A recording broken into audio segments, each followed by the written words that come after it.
And so the concepts of, for example, teshuvah, return Yes. From your wrongdoings. Is there any difference between Jews and Bnei Noach in that regard? Okay, so yeah, there is a difference.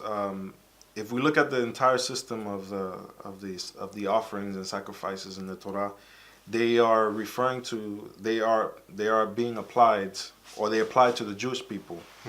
We have 5 different types of korbanot offerings. Some of them are to give thanks. Others are for when one commits an error, which in Hebrew is het. We have also the word awon, and we have pesha.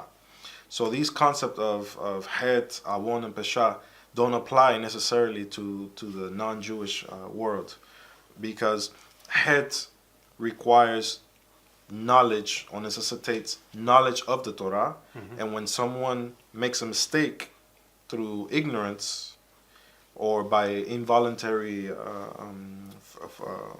transgression or violation of this precept of the Torah, this is considered het. Therefore, this person needs to take an offering in the form of korban hatta to the temple. This doesn't apply to the Bnei Noach.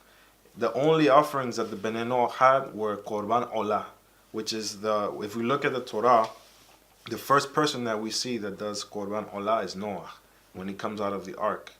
And this korban olah is when the animal is consumed completely on the altar in the fire. We see the same exact practice with Abraham, our patriarch, with his son Yitzhak and his grandson Yaakov. And this practice is carried on amongst all the nations that are descending from the Hebrews. And Korban Olah is the only one that the Bnei Noach are doing, but it's not for sin.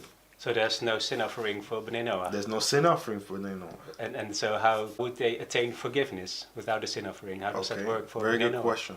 So the forgiveness works in the same way as it works for the Jewish people, which is teshubah and vidui, confession. So for the Ben Noach, there are 7 obligations, 7 principles, which have their legal ramifications depending on the dinim of the country where they live in.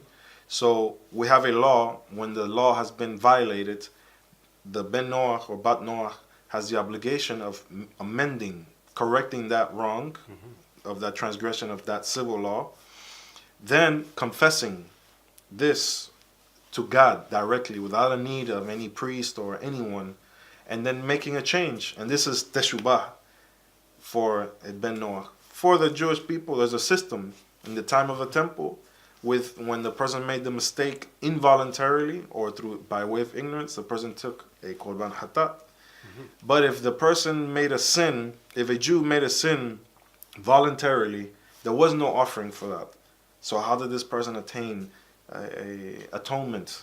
The person had to do teshubah and confess the same way and learn and study the Torah and Mitzvot to not do it again. So in essence, the Ben Noach and the Jew have the same exact system or way of doing teshubah. So in case of the Jew, there's only a very small category of sins for which he can bring a sin offering. Exactly. All right. Which is for het.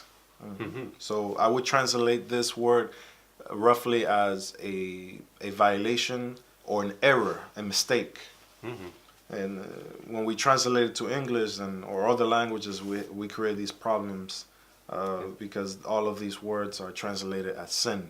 Yeah, with a heavy connotation. Exactly. Yeah. And there are 3 categories and levels of sin, so to speak, in Hebrew.